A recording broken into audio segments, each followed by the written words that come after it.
Guys আজকে আমাদের বাড়িতে ফ্রাইড রাইস হচ্ছে। আমার ছোটো মেয়ে খেতে চেয়েছে, সঙ্গে আমরাও সবাই খাবো। বড় মেয়ে আসছে বাড়ি। আর এই যে অনেকবার ফ্রাইড রাইস বানিয়েছি আমি, কিন্তু একসঙ্গে সব কিছু দিয়ে দিই। কিন্তু আজকে সত্যি ভাতের ফ্যান দিয়ে এই যে বানাচ্ছি, মানে জাস্ট ওয়াও। আমি মানে এত সুন্দর করে আমি কোনোবারেই বানাতে পারিনি।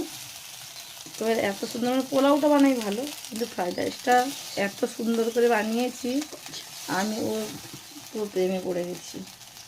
আমি ভাবলাম যে ওটা ছাড়া কিছু খাওয়া যায় না। এই যে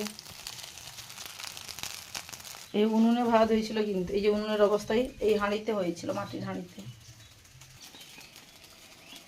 এই যেটা হচ্ছে পালংয়ের চিকেন হয়েছে, এটা দেশি মুরগি, সঙ্গে এটা পটলের ভাজা, এটা খেজুর দিয়ে চাটনি, আর কিছু বানাচ্ছি সেগুলো দেখাচ্ছি।